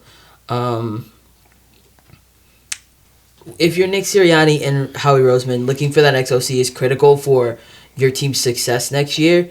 I think, obviously, in context, when you look at the Eagles season as a whole, it was very injury-riddled from the start with their offensive linemen being very injured, and you were getting that same push that you were getting from Oh my gosh, last that's year. not good. Sorry. Bills lost another receiver. Who? Shavers. He's on IR. What happened? I don't know. It just says they placed him on there. Oh, okay. But yeah, losing. Ooh. I mean, I think it's just gonna be interesting to see. Oh, that's funny. It's gonna be interesting to see what the Eagles do this offseason. Especially like. I think there is gonna be definitely talks about AJ Brown being moving on from the Eagles. What will they get from him via capital? I think that's to be seen. I also think that a lot of people that I was listening to all these types of social media stuff and like like football content, podcasts. And a lot of people were trashing Jalen Hurts for this game, which I don't know if I give him full blame for losing this game against the Niners. I think it was just the play calling that was the biggest issue. Because, I mean, there was a meme that was literally just like, run with Saquon, deep pass to A.J. Brown, incomplete, punt. And so it's just like the same thing over and over again. And so I think, I'm not going to say anything bad about the Eagles. I think they will be back. This team is too good not to be back. I think it'll just be interesting to see what they do going into the offseason and how Howie Roseman will make this team better going into next year. Oh, back to what I was saying, though. My friend was talking about, we were talking about the Eagles. They want to trade away Jalen Hurts. What? I was talking about how I talked to a friend of mine who's an Eagles fan. Mm-hmm. They want the Eagles to trade away Jalen Hurts and A.J. Brown. That's stupid. They want them to go get a rookie quarterback. They wanted more for Dante Moore. No offense, but that's really stupid. I think I don't think getting rid of Jalen Hurts is going to be the answer to the problem because he won a Super Bowl. As good as go get Russell Wilson. As inconsistent as Jalen Hurts is, there's not many good free agent quarterbacks that you could go and put on the Eagles and say he'll be good. And if you get a rookie, your team will decline. Then you're tanking at that point. Your team will decline. It's inevitable. I think you have to. I'm not like I thought it was. I think you still trust him to run the ship, but I think you have to. He has to. If it is true, what I heard was that like it's like he can't really get the different schemes and stuff because of them being so basic. It's like maybe Jalen just got to get back into like the film room and like work on himself more. Which I'm not gonna say that is true because like I said, there's rumors and I'm not gonna stand firm on that. It doesn't surprise me though that reaction for a quarterback from a Philly fan. Philly loves to bash a quarterback that's not doing well for them at the moment. They turn their back so quickly on anybody. Yeah, well, they bashed him his rookie year and then he won a Super Bowl. They bashed him his rookie year. Not just him. They've done this for many quarterbacks. They did it back with Carson Wentz. Dude, they hated that man after all he did for them. Thought of McNabb for a little bit. McNabb, they were crazy with. Mike Vick for a little bit. As soon as someone's just like not doing what they think they should do. Even Foles for a little bit, there was a lot of hate coming from him. And he won a Super Bowl. Their first Super Bowl. I mean, yeah. No, he had a good run, but I know why they did. It's a very quick. I mean, the Vikings season in the Super Bowl was probably his best games of his career. No, I'm not. I know he. Yeah, that Vikings game in the playoffs and that Super Bowl was his best I'm not games disagreeing with the playoff run. I'm saying for the majority of his career, he wasn't a good quarterback. No. Yeah. I wasn't really going to say him. I was more talking about. Anything else? Carson Wentz, I don't know. He had a good year, like, for his first couple. If it wasn't for his ACL tear, yeah, who knows what's happening. And then you put Jalen Hurts in, and then he starts playing well. It's like... No, it's just fun. No, but your point is valid. They like Philly will knock off anybody that does bad. It doesn't matter even if it's their quarterback. Yeah. Even coaches. Nick Sirianni's head was on a platter the year they won the Super Bowl, and then he went and won the Super Bowl. So it's just how they are with all sports. Yeah. Like they were doing that for years in basketball with the Sixers. True, very true. I feel like a lot, like, I don't know. I feel like that's a good thing, personally. It's a good thing to, like... Bash your team? No, to have high expectations for your team. There's it depends on the high team. Expectations, and then there's nothing is when you see it, like... What, are you talking about how they boo their own team? Yeah. That's so dumb. Like, any team, the Steelers were doing it. Am I denying it? No. And guess what happened? But like, stepped down. But they listen to the fans. This is my thing. It's like, I think it's so stupid when people get on Philly fans for booing their own team. I'm like, any team would do that if you're starting to play like Philly fans, trash. They're on the media more because of it. I know they take it to an extreme sometimes. And that's facts. Some of them do take it too far. Like, you don't hear about any other team because that's egging their offensive coordinator's house. Okay, or opposing fans. Can listen. We're talking too. You can listen too. I was giving a thought. Go ahead, give us your thought. But Philly fans do take it to an extreme. Some of them do. But I think it's kind of stupid that when people get on them for booing their team or anything like that, they're like outspoken and boisterous about their team when they don't succeed. I'm like, any franchise that is respectable and good and is a well-run franchise, like that is consistently winning or has a period of time where they consistently win, the fans are going to feel like that if you start playing like trash. But no, I've seen Philly fans just booing when they punted the ball when they're winning. Okay, I've seen other teams do it. I think it's just that the media is oversaturate the Eagles fans. They do it more than any other team. They do. The media puts it out there, and they know that if they do this, that other people will just start jumping on it, and that it'll take off. You also have other teams who deserve to be booed more than the Eagles have. Like Cleveland Browns fans, you don't see them going out doing this. They boo. Jets. The Jets. The Jets boo their own team. The Giants boo their own team. The Browns boo their own team. The Raiders have booed their own team. The Eagles. You know what team that does not? Michael, boo their that's own happened team? with every single team. Who hasn't booed their own team? The Cowboys. I was in probably one of their worst. I was last season. I was in their stadium, and it was probably one of the most electric places I've been. And they were loving it. They didn't boot. Like they was just happy to be there. Just all like just okay. Well, also Cowboys fans are delusional. Facts. Oh no. But like Cowboys fans are very delusional when it comes to their football team. But one is just a different response to delusional. Not even their football teams, all sports in general. Strictly Dallas, because like Dallas Mavericks and the Cowboys, they're delulu. All right, I won't say Houston because Houston's a whole nother vibe. Houston's a different city. So yeah. After this, we can go to the next game. But I just think it's kind of crazy. Like I don't think it's what. No, nothing. He's just talking. I don't think it's like. I think every single team has like. I don't think it's like fair to like pull out, or I don't think it's accurate to pull out one game and be like, this fan base doesn't boo their team. I just going based off my experience, and like I've seen like multiple games. That was just most recent. No, I know. I'm just saying, like every team has done it. No, every fan base has done it. I think he had. I've done it to the Ravens. His experience is valid. I think. I'm not saying it's not valid. I'm not saying you were saying it's valid. No, just do you want to move on to the next game? I'm saying it was valid.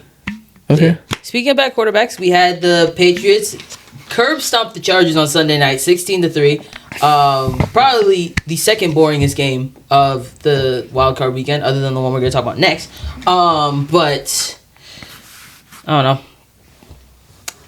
Dude, I have so much to say about Justin Herbert, but I don't know if we have time to talk about it. Justin Herbert, I love Justin Herbert so much, and it's been so hard to defend him. It's getting very hard to defend him. I can summarize mine. Other quarterbers are making it harder. Yes. Because you got quarterbacks like Bo Nix, you got... Doing less with more Herbert, and still getting farther. Yes. Not Herbert. I'm looking right at him. Drake Maye. Josh Allen.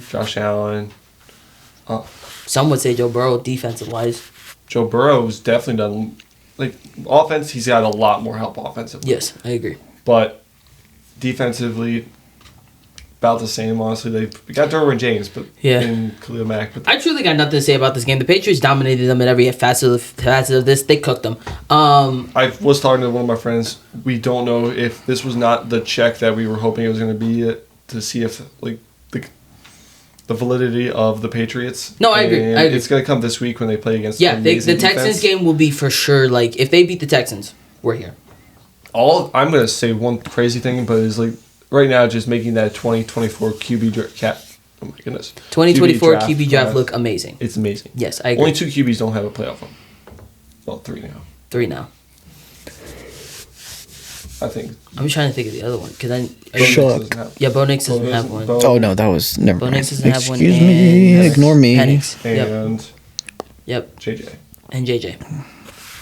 But the top 3 are solid. Jane Daniels got 2, Caleb's got 1, and Drake May has 1. Yeah. I think when you look at Justin Herbert, he sucks. Sorry. I'm still holding on because I also am because there is done with it. Like the skills that he has out there, you can't deny it, but he did not have his own line this year. Can we have to somewhere else? Oh, we have to. I saw a tweet. No, here's the thing. Before you start bashing me, because I know it's a horrible take to have, but I was just gonna say a tweet I saw. Not that either. I was just saying in general, if you had Joel and Rashawn Slater in that game, would it be a different game? Probably, but I think he'd have more time. I think when you look at Justin Herbert. And has he had help in the past? He has, absolutely. He's had better offenses than he had this year. I think this year you could have a conversation that was probably better, but you could say there are other years. I think when you look at how Justin Herbert himself, I think there are times, playoff-wise, he can't get it done in the playoffs. I think we can all definitively feel that he's never gotten it done in the playoffs, and we don't know if he will get it done in the playoffs. I would love to see him go to a team like the Vikings. Sure. Like somewhere like a new program. There's because a lot of quarterbacks who are good are in the wrong situation, and it's just going to hurt them more. I think he can do well with the Chargers, though. Because all the pieces are there. It was just that then when he was healthy. If they were healthy, I think it's a different vibe. And I mean, even with the unhealthy team they had, they had 11 wins. So I mean, I found the tweet. Whenever you're done. What's the tweet? Go ahead, say the tweet. It's just this guy said this is the tweet says Justin Herbert's career 2020. If in quotes, these are all in quotes by the way. If he had a better coach, he'd make the playoffs. 21. If he had a better defense, he'd make the playoffs. 22. If the play calling was better, he would have won. 23, if he had a better coach, he would have made the playoffs. 24, if he had a better supporting cast, he would have won. 25, if there weren't so many injuries, he would have won. That's all Justin Herbert's career is. Okay, and that is true, but none of us are here saying Justin Herbert's a game changer. No one here says it. He's not a game changer. A lot of people do. He's not a game changer. He's not a game changer. There are other people. Don't. There are other people who do less with more, and they do a lot better with their teams than Justin Herbert. So maybe he's just a guy who has to have his system be perfect, and then he can cook. Maybe that's just where it has to be. But I want to give him till next year. So you're saying he might be a system quarterback? He might be. And I think that's just something we have to realize, and I think we have to be like, well, if everybody comes back healthy and we get this perfect system for him, and they cook, I don't know. But I think when you look at, I'm done with the Justin Herbert stuff. If you want to say he's not a top 10 guy, I do not care anymore. I just think we have to see more from him before I can say that. But when you look at, Drake May was definitely nervous. For his first ever playoff game, he was nervous for sure. A lot of different times there were, I think he had an interception, he had a couple fumbles, and he wasn't very comfortable. But then as the game went on, he got more comfortable. It was easy for him to get into the game, and they got this win. And now they get to keep the playoffs. They get to keep this playoff spot going. Their home playoff advantage going into playing the Texans. I agree with Michael. I think you definitely have to see this game and be like, it wasn't a win that showed the validity of the Patriots. Because I think we talked about it all year. Their regular season schedule has been pretty bad, all things considered. Opponent-wise, yeah, not them. Yeah, their performance, absolutely. But Texans, you got one of the best defenses, if not the best defense in football this year. If Drake May goes out there and have a stellar performance against this Texans defense, Patriots might be valid. Patriots might be the AFC team to beat to get the Super Bowl. Period. So, that's just something to think about going into this one. You guys have anything else? You guys want to move on? I just have this Acho tweet that I agree with. It says, when Justin Herbert struggles, people whisper, but when he succeeds, people roar. If this was Lamar, Dak, literally any other quarterback, we wouldn't hear the end of it. Sure. I think Justin Herbert gets coddled. He gets coddled by the best PR. The man is his PR is kind of he's like the golden boy of. He's like the what's the golden goose? Is that the thing where you protect it? Is that the type of thing? I think that's what it's called, the golden goose or something like that. Golden child. Like he just gets coddled and protected by everybody, and it's ridiculous. Yeah. Let's go to this blowout. I don't want to. Anyway, and then the last game in the wild card Monday night, the Texans beat the Pittsburgh Steelers 32-6. It was more of a garbage time blowout. Let's be honest. It was close up until that fourth quarter, and then they just it was like the last 2 minutes. It's like the defense just cooked us. They just put 20 points in the last. Yeah. That was a defensive domination. I didn't even see Mason Rudolph go in the game. That's how I know I didn't watch the game. You know why you didn't see him go in the game? I didn't even see him go in the game for real. Didn't he only kneel the ball? No, he threw it. No, he threw it one. He handed it off a lot. Yards. So. Oh my goodness. Who knows? Because Rodgers did want to go back out there after getting a pick six, absolutely annihilated by the Texans defense. His last pass was a pick six. Yeah. Here's what I'm gonna say. That's kind of sad that might be his last pass going out. It's sad. It's very sad. I hope he comes back. I don't think he will. Us. It won't be us, especially because Tomlin. He only came to Steelers because of Tomlin. Now that Tomlin's gone, he's not gonna come back to us, and that's fine. I don't think there's any way that he's gonna go to another team and learn another offense. Like I don't know. It's just like he said this was probably his last year. Let's just go through this one quick because there's not really much to say. Steelers offensively we suck. There's no around it. We sucked. In every facet, rushing, passing, all of it. We sucked. We sucked. Except Boswell. Boswell was the only light in the darkness. Defense played well. I am not gonna sit here and say that the defense didn't play well. They played pretty well because they kept, like I said before when we were talking about Tomlin, they still got us turnover after turnover after turnover. They tried to get the offense the ball back. The offense just couldn't move the ball down the field because of how good this Houston Texans defense is. C.J. Stroud had a okay game. He definitely had moments where the man was fumbling the football a lot in Pittsburgh. And so he had 5 fumbles. Yeah. I didn't know he had that many. I saw the 2. I remember the 2 he lost. 2. Yeah. It was bad. And then the pick. I didn't know he had 5. I will say. Not all of them were on him because that center was some atrocious. No, I agree. So, oh my god, the turnovers he had, I was screaming at the TV because I'm like, dude, you just throw it. The Texans offense at some point was giving us the game, and then we just could not capitalize on getting that.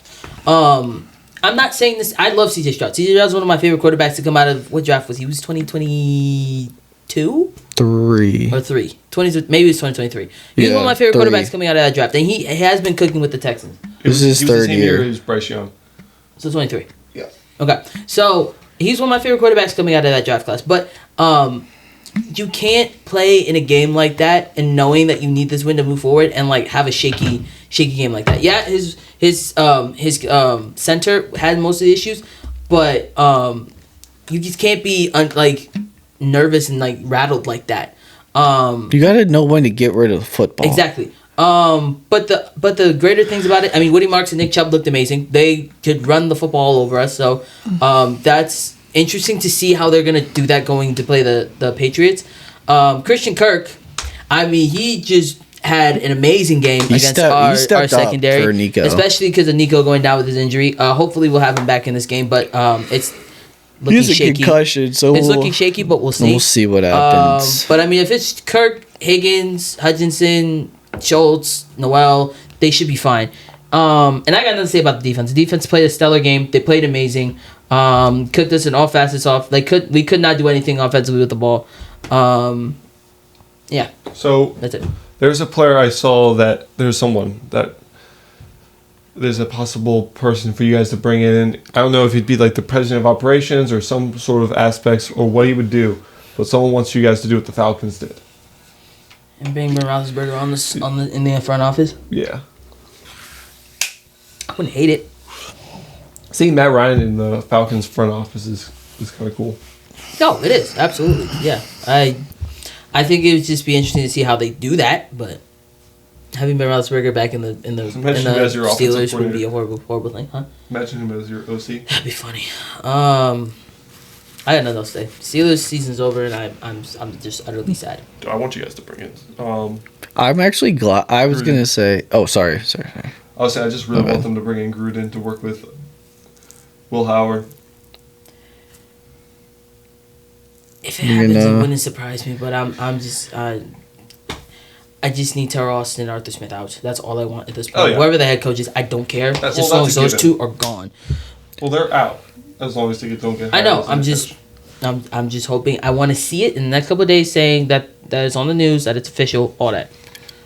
I'll just say this quick about this game: the Texans by far have the best defense in the NFL, and they. You say it's that much better than the Broncos because that's only. Seahawks are up there too, though. The next one is the Broncos. I think they have the. I think that Houston has the best. I think the Broncos are probably second.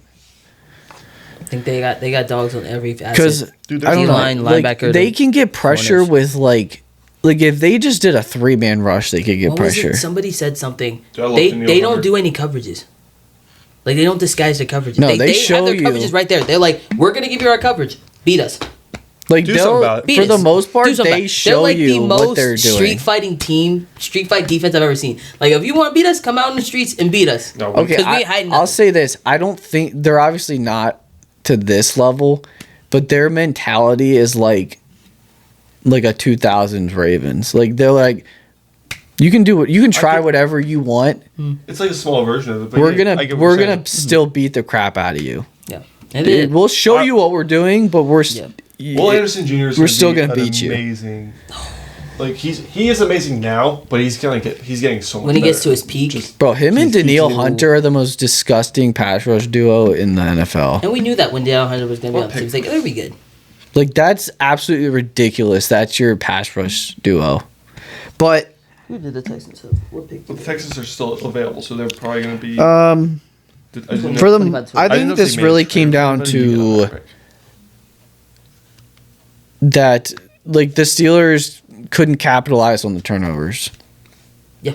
And if you're playing a team like the Texans with that defense, you have to capitalize when you get short fields. Because otherwise, you're not going to go up and down the field on those guys. No way. Because like I said, like if C.J. Stroud has that same game against the Patriots, he will get cooked. Because the Patriots' defense is no slouch either.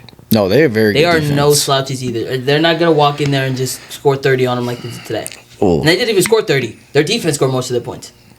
Defense had one touchdown. Like, offense had one touchdown. Defense had two. My bad. Offense had one. Defense had two. My bad. This is kind of a question, but like, I think like I love the Texans defense. Like, I love defense so much. Like, if I could have that team over a team that was like let's say the Seahawks offense. And like okay defense, I'd rather have an okay offense than an okay defense. True, but like I'd rather have a Texans defense than a Seahawks offense. Because you can win Their offense is. Maybe that's the wrong wording. Far apart. I'm gonna say something that's gonna sound because with Sam Darnold, you don't know what you get some days. So I'm very interested. I'm interested to see how he plays this week. Yeah. I'm very interested. Okay, let me reword what I was saying. I get what you're saying. It's you basically like if you want to. You'd rather have a really good defense than a really good offense. Yes. Basically what you're saying. We get what I think that can win you more than an offense. I mean, it's like the quote says, defense wins championships. I just love defense so much. The defense, if the Texans win the Super Bowl, that definitely an elite defense just gets me fired up. To bring back JJ. That'd be funny. But anyway, if they did, that would be the most unfair pass rushers. It'd be disgusting. Elite defensive football gets me fired up. Third down plays like Von Miller does now. Yeah. All right, let's get into. Isn't he younger than Von Miller? This episode is presented to you by Dubby, energized without the crash. Get clean, jitter-free energy with Dubby Energy. No sugar, no calories, no artificial dyes. Use code THETRIPLETHREAT, all caps, for a special deal at checkout. Power up with Dubby Energy today. What's up? And then shout out Whole Strength. Wear your faith with purpose. At Whole Strength, we're more than just clothing. We're on a mission to spread the gospel through what we wear, through faith-driven design, building a community of believers, and representing your belief with pride. Use code TRIPLE10 for an exclusive discount. Join the movement and wear your strength in Christ with Whole Strength. Bible verse of the episode is 1 John 1 verses 5 through 10, but specifically focusing on 8 through 10. This is the message we have heard from him. What? Can you repeat it 1 one more time? 1 John 1, 5 through 10. Okay, thank you. This is the message we have heard from him and declare to you. God is light, in him there is no darkness at all. If we claim to have fellowship with him and yet walk in the darkness, we lie and do not live out the truth. But if we walk in the light as he is light, we have fellowship with one another, and the blood of Jesus, his son, purifies us from all sins. If we claim to be without sin, we deceive ourselves, and the truth is not in us. If we confess our sins, he is faithful and just, and will forgive us our sins and purify us from all unrighteousness. If we claim we have not sinned, we make him out to be a liar, and his word is not in us. Are you there? Yeah, I got it. Okay. You can go ahead. I'm just rereading it real quick. Did you want to read it? So I can... So, we were reading this chapter specifically in Bible study yesterday, and this guy the guy that was preaching that night was convicting, or 2 nights, last night. He was saying how, and I'm not gonna say it's eloquent as him, but I'm gonna try my best. So, the basis of this message was about true Christianity and who is really a true Christian and who is deceitful. And so he's basically talking about how there's a verse back in the Old Testament that talks about hiding things in the dark and how everything comes out into the light. And so basically this verse was about this is a nicer on point version of the gospel, where it's if we walk in the light as he is light, as the God is light, we have fellowship with one another, and Jesus purifies us of all sin. But if we claim to be I love God, I follow God, and all these things, and yet we still walk in darkness, we're deceiving ourselves, and we're basically lying to ourselves. And then he read a verse. And I think it was a verse that I wanted to read initially, but it was a verse that really, really set me off. It was Matthew 7:23, or Matthew 7, but I think it was 20 to 23, something like that. I'm just trying to find it real quick. Okay. Not everyone who says to me, Lord, Lord, will enter the kingdom of heaven, but only the one who does the will of my Father who is in heaven. And then it says more stuff there. And many will say, did we prophesy in your name? Didn't we cast out demons? Didn't we do all these things for your glory? And then it was 7:23. And this is where he said, then I will tell them plainly, I never knew you. Away from me, you evildoers. And that's so convicting. Because as believers... And that's basically what I was saying, being lukewarm. That's where the lukewarm part of this, we cannot be lukewarm. Because there will be a point where we will have to attest to what we did on earth when it's judgment day in heaven. and I know this is getting very like revelation, all that stuff, but it's the truth. It's the truth. And Jesus will look down on us, and some people who were prophesying his name but were living in darkness, God will say, "Depart from me, I never knew you." Like, I don't want Jesus to look at me and say, "Depart from me, I never knew you." I don't want that would either. Be like it's a gut punch. It's a gut punch. And then it's like, I did everything, but I wasn't holy. I wasn't righteous. I wasn't truthful with yourself and what was going on.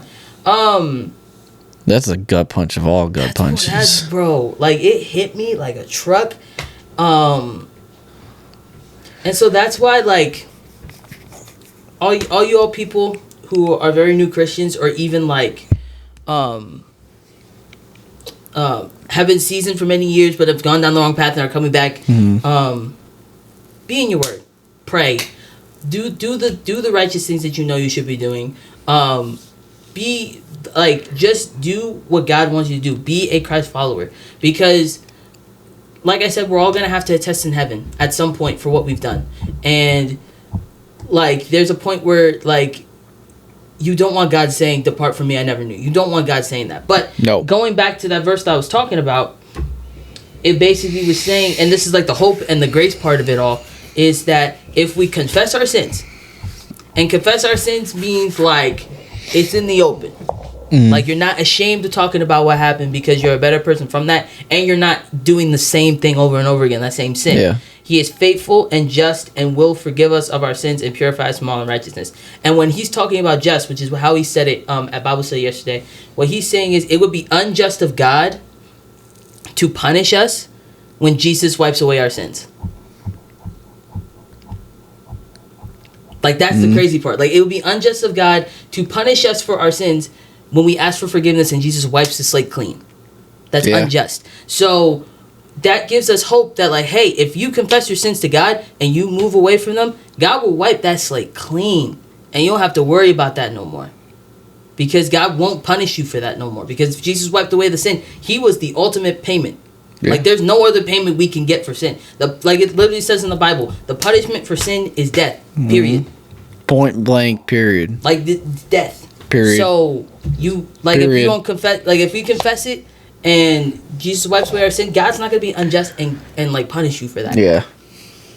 So, that was a gut punch of a Bible study. I'm telling you, I was thinking about that. It seems like a good one. Night. It was such a good one. I wasn't there last night, but I was there 2 weeks ago. They've been swinging. Like, yeah, I agree. Yeah, even last week was pretty good.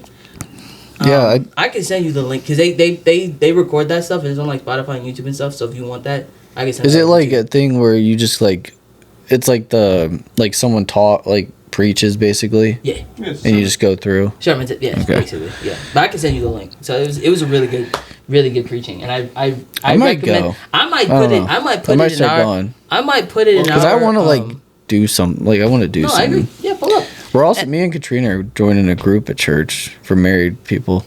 Come on. They're like newly married. Come on. Congrats. Couples. I was like, it'd be good for us. I might put that in our bio for like people to go watch it. Cause like, it was such a good Do story. it. Like, I want people to listen to that. Cause it's so convicting for Christians that we need to be paying attention to that stuff, because we're in the end. Like, what's up? Like, Jesus will be coming back soon. We don't know when, but we know he is. Jesus is coming. Yeah, he's coming, and we got to be ready for that.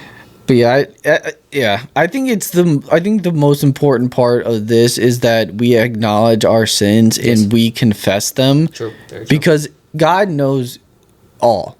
True. So it's not like we can hide anything from him. True. Very true. So if we're being truthful with ourselves and with God, then honestly, what's the point of trying to act like we're not doing that stuff? Because he knows what we're doing. Mm-hmm.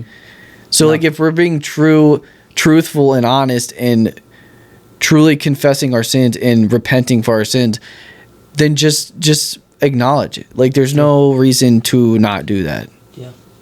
because he died for our sins. So we might as well, if he knows all, which he does, might as well just confess. We might as well just be truthful with him and not and just ourselves. confess it and do it again. Confess it and turn away from it. Like learn from it. That's repent. After. That's why the repent part is like you confess it, but then you have to turn away from that sin because you can't just keep doing it once you confess it because then it just goes to the whole thing. Yeah. But anything else, boy? No. Okay.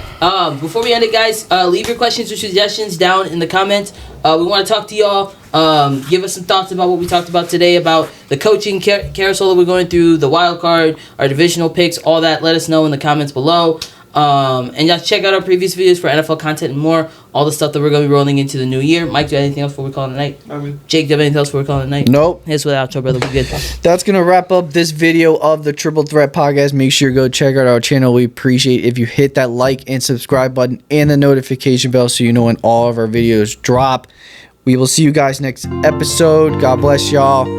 Peace.